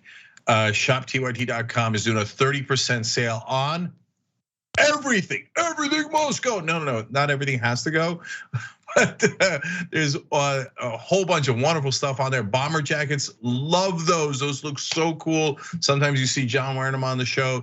The hats are back, the mugs are back, everything is back, and everything is 30% off. It's only one day, so you got to do it right now.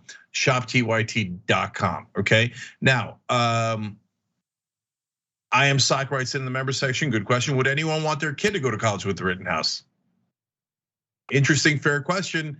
But look, it's like I said, it's tough. All right. New member on YouTube, Tara Choice. Thank you so much. Tara, hit the join button below on YouTube. If you're on a mobile device, by the way, scroll down a little bit further, you'll see it. We appreciate it. We can't do the show without you guys, and we love doing the show with you guys. That's why we're reading your comments all the time. Speaking of which, let's go to YouTube Super Chat. Bushido Leader wrote in, cookies for Anna. Don't forget, Mayor Pete only got his post for dropping out before Super Tuesday in 2020, as did Kamala and Klobuchar. So the DBC could shove Biden down our throats. He was getting votes. That is absolutely true. And Obama and the DNC did push out Buttigieg, and he played ball. And so that's why he's partly the reason he's getting rewarded. Ray Riley said the establishment Democrats have found a new sneaky way to manufacture support, and none of you have noticed it, so they're just gonna keep doing it. I'm not sure which story that's referring to, but it's so sneaky that I missed it, because no one's supporting the Democratic Party at this point. Their polling is disastrous, except mainstream media, who will do nonstop marketing for them. Subliminal Sapper says Republicans punch down against the weakest people in the country. Progressives punch up at the powerful and elite. We are not the same. I love that comment. That's 100% right. And the mainstream media, on the other hand, will say, I can't tell the difference. And in fact, they'll privilege the right-wing attacks against the powerless, and they will shut out all of the progressive critique of the powerful. Now I go. Well, I think hold on. I think it really depends on the issue, and it depends on the Democrat. Because if we're talking about Palestinians, I don't know, there's a pretty significant portion of the Democratic Party that has no problem punching down. But if we're talking about progressive lawmakers, that statement is largely correct, yes. Yeah, they mentioned it in regards to progressives, not Democrats in general. The Democrats, establishment Democrats, will definitely punch down. It's the only thing. All the time. Yeah. So Ashes writes in, I missed TYT during the holiday. I hope you all had a great break. Happy to see Anna and Cenk back today. Happy subversary. TYT is the best decision I ever made where I get my news. Big progressive hugs from Texas. Ashes, we love you for that. She's on Twitch. I Am Myriad says, as long as the new COVID pill holds up against Omicron deaths, then we'll be fine. Get vaccinated, get boosters, wear masks. Let's beat this already. I'm so tired of this. Corporate media, please stop with the propaganda. Hear, hear.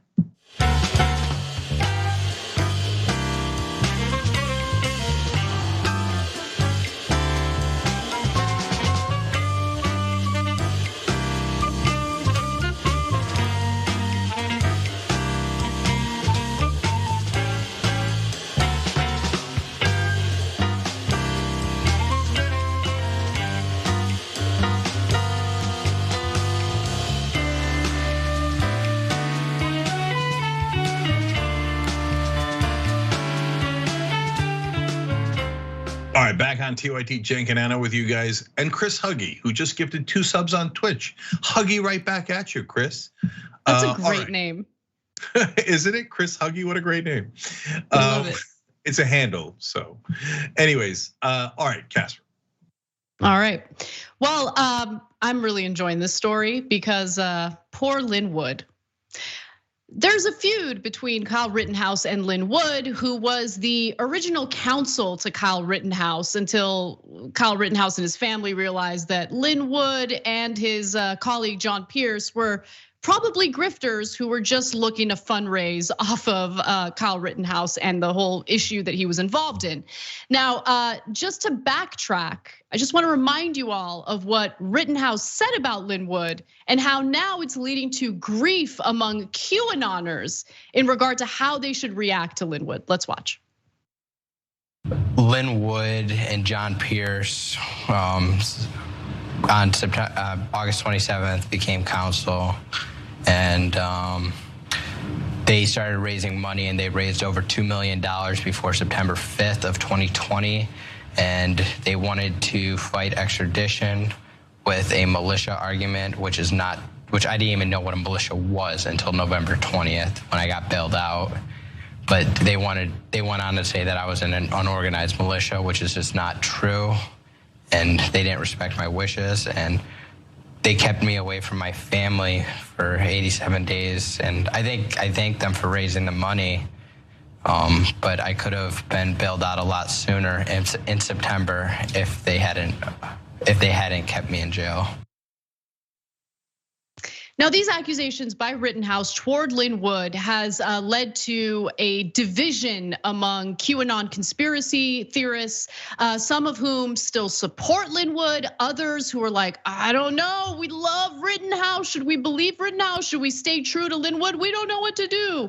And we're gonna get to those details in just a second, because that's the heart of the story and the most amusing and entertaining part. But before we do, Lin Wood did respond to these accusations by Rittenhouse. Wood, who has discounted Rittenhouse's complaints told News Nation that he can't simply hand over the money to Rittenhouse because it was raised as part of the charity he established, the Fight Back Foundation, and he must comply with tax law. Now, let me just note that this is not an honest individual. He's very much perpetuating the lie that the election was stolen from Donald Trump. He's a complete maniac, but he also says that he is open to using funds to help pay Rittenhouse's defense bills, but would also claim that his organization spent $2.7 million on Rittenhouse's defense before the teen signed on with new attorneys. Take that with a grain of salt. No. But Cenk, the best part about all of this is that conspiracy theorists don't know what to do with this new information. Some have turned their backs on Lin Wood. Others have decided to turn their backs on Rittenhouse. I'll give you some examples in just a minute, but why don't you jump in first?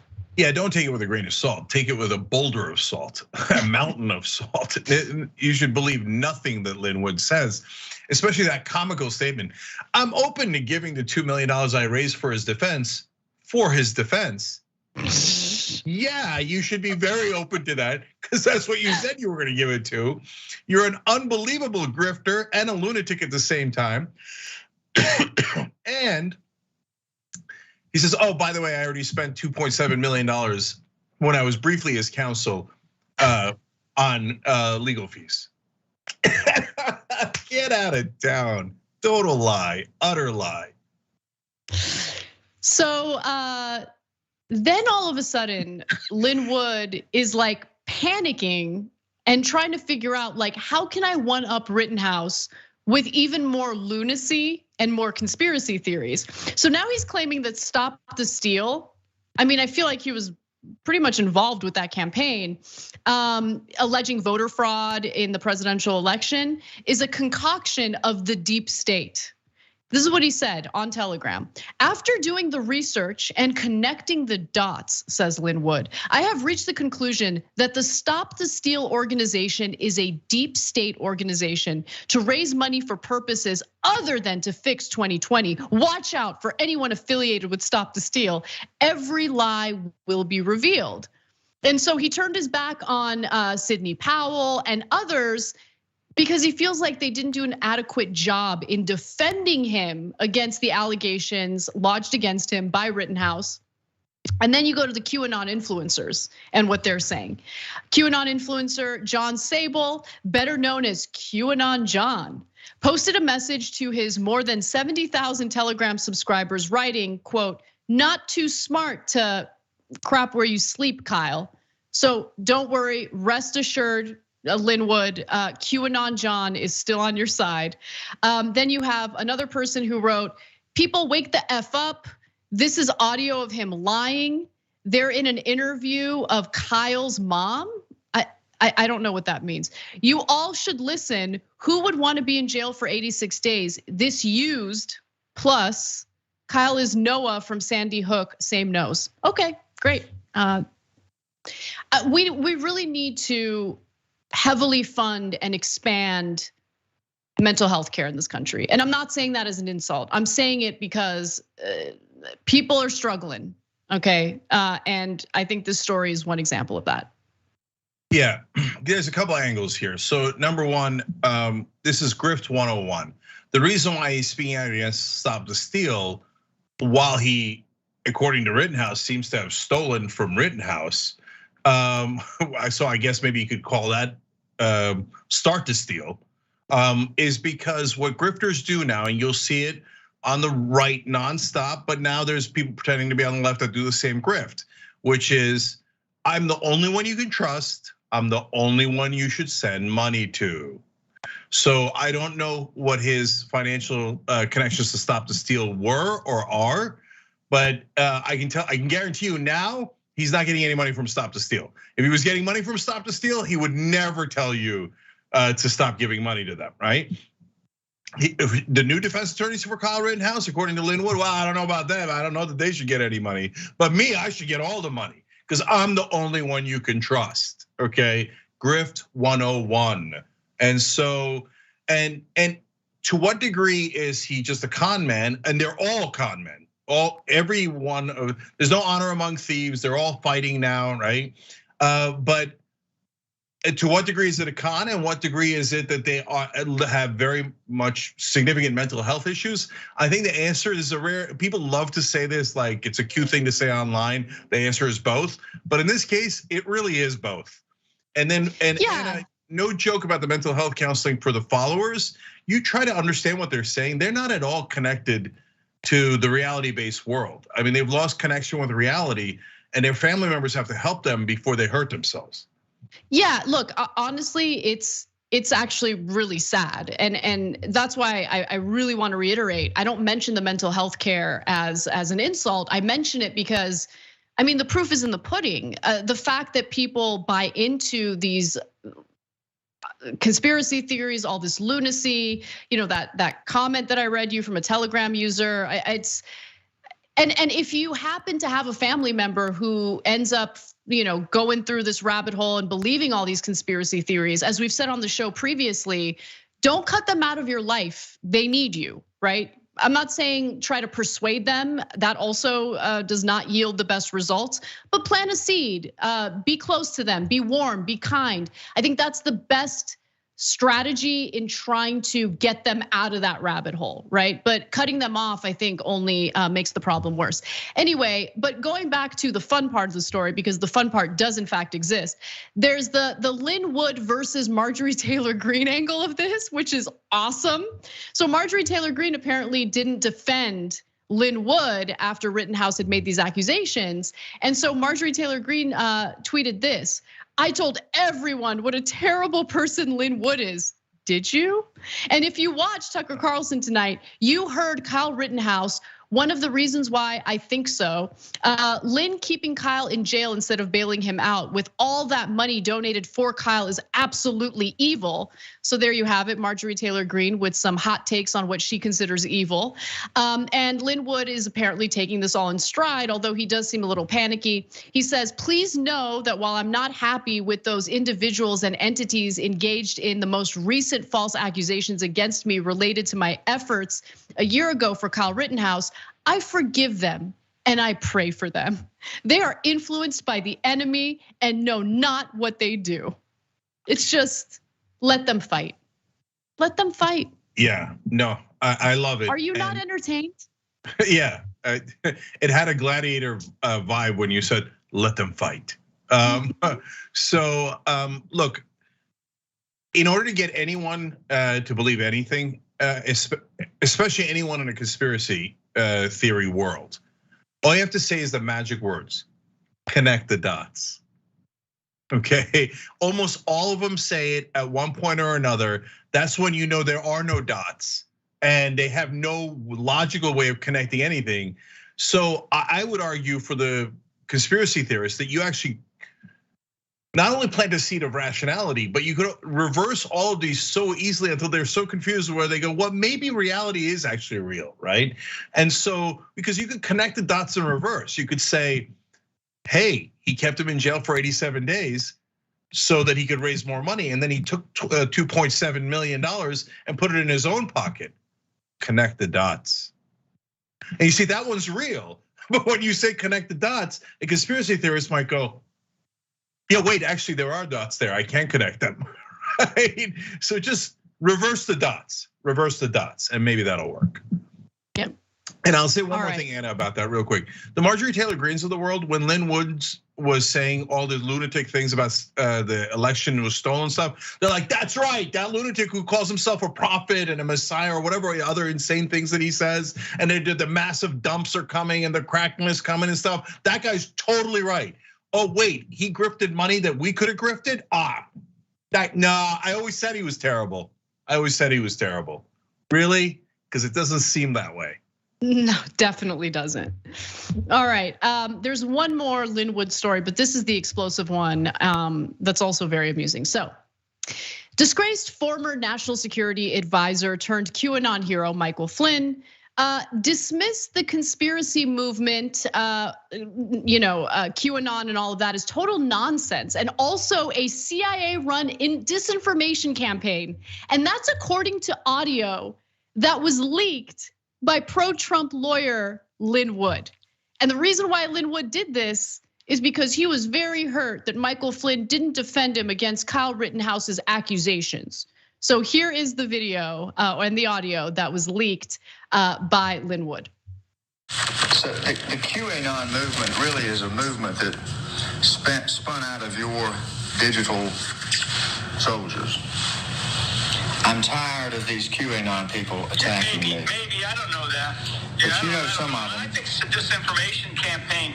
I think it's a disinformation campaign that the CIA created. That's what I believe. Now, I don't know that for a fact, but that's what I think it is. I think it's a disinformation campaign. It's actually a very interesting article today out that was sent to me.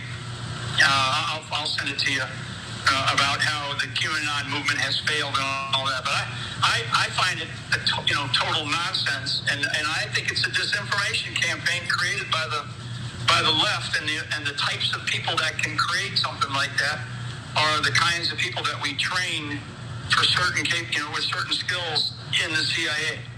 And I'm aware that the CIA doesn't. I wouldn't be surprised if that's what it was. Honey, the left don't need to do a damn thing.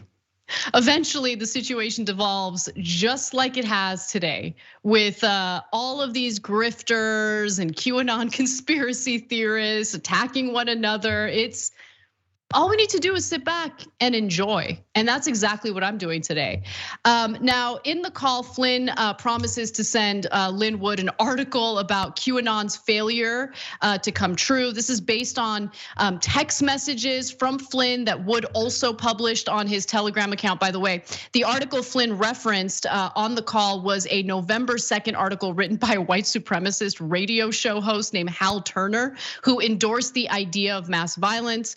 So in the blog post that Flynn apparently cited, it wasn't an article, it was a blog post, white supremacist radio host Hal Turner ridicules QAnon believers who traveled to Dallas believing that John F. Kennedy Jr. would appear. Turner wrote that Trump supporters would repeatedly look like fools until something like a mass slaughter happens, writing that JFK Jr., the JFK Jr. debacle was caused because people were too cowardly to stand up, pick up guns and go kill people, Turner falsely claimed stole the election. I mean, by the way, I guess it's a little bit of a side note. There's a radio show host who's like just inciting violence, telling people to take their weapons and kill people who he alleges stole the election from Donald Trump. But that's just the side story. That's just the side story. Yeah.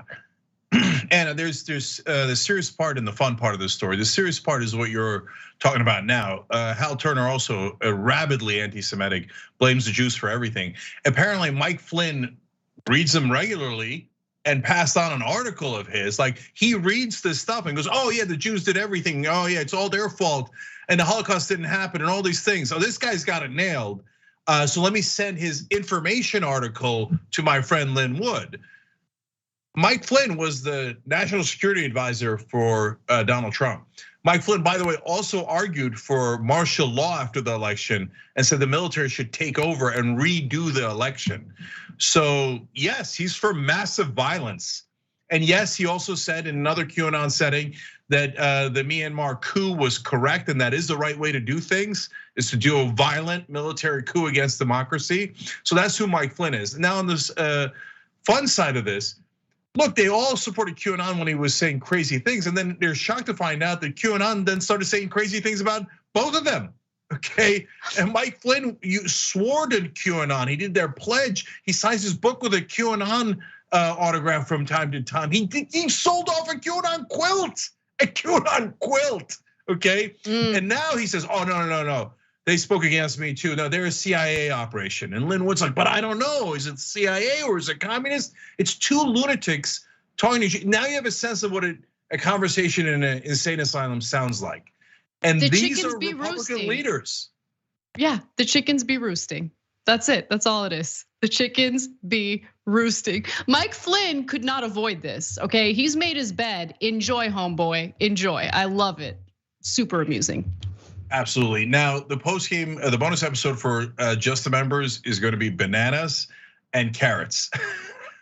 Literally. Commercials. Yes. Unbelievable stuff. TYT.com/join, or if you're on YouTube, hit the join button below. We'll see you there.